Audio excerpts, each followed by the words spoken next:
Hello book lovers, welcome back to the channel, and if you're new here, hi, this is Pinky and I'm so happy you found your way here. This past week I ended up reading 4 short stories, and let me just say, they may have been short, but they packed a lot. Honestly, I didn't plan on reading only short stories this week, but once I started, I couldn't stop. They are such a great way to explore big themes in a small amount of time. So let's chat about the 4 stories I read this week, what I thought of them, and whether I think you should pick them up too. The first story I read was And Every Morning the Way Home Gets Longer and Longer by Frederick Backman. This story gently walks you through the life of someone living with dementia and how deeply it affects everyone around them. Dementia is just heartbreaking. Watching someone you love slowly forget you, forget the memories you have shared, it's painful in a way that's hard to explain.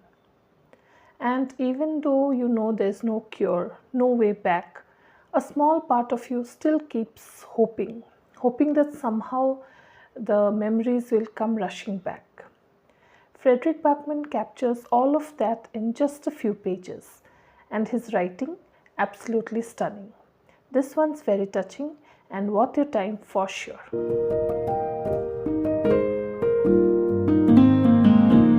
The next story I read is The Lottery by Shirley Jackson. The story begins in a happy, cheerful day late in June, which is traditionally the day for the lottery. This tradition has been going on annually for many years. Even the oldest citizen in the town recalls that it had been occurring since before he could remember. The mood is almost festive, but there is this strange tension building quietly in the background, and you can't quite put your finger on it. And then, just when you think you know where it's going, it completely flips. I won't spoil anything, because trust me, the ending hits hard. It's unsettling and it will make you think. You really have to read it yourself to feel the full impact. Next, I read The Bookstore Sisters by Alice Hoffman. It is about reconciliation, memories, and coming home. It follows 2 estranged sisters, one of whom returns to their island hometown after years of silence, drawn by a letter she can't ignore. The bookstore they once ran with their parents still stands, and with it all the emotional baggage they left behind. Hoffman's writing is tender, atmospheric, and full of warmth. This story talks about grief, forgiveness, and the quiet beauty of starting over. It's perfect for fans of character-driven stories. It's a comforting read, and you can add this to your list, trust me. Last but not the least, I read Buried by Jeffrey Deaver.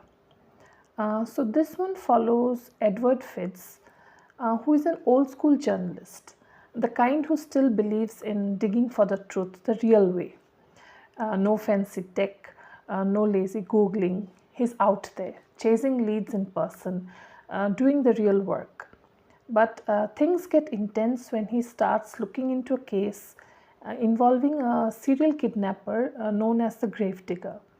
And yeah, the name fits.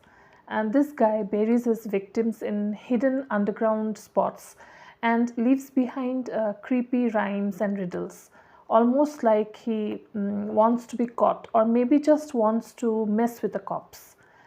As Fitz starts piecing things together, it gets darker and more dangerous. It's tense, fast-paced, and seriously hard to put down. Highly recommend. And that's a wrap on my short story reading week. Let me know in the comments if you have read any of these or if you are planning to. I would love to chat about them, especially you have got different takes.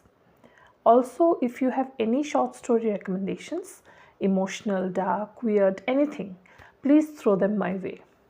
I'm clearly in a short story phase. Don't forget to like, subscribe, or share this with someone who loves a good read in under an hour. Thanks for hanging out with me, and I'll see you in the next one. Bye. Happy reading.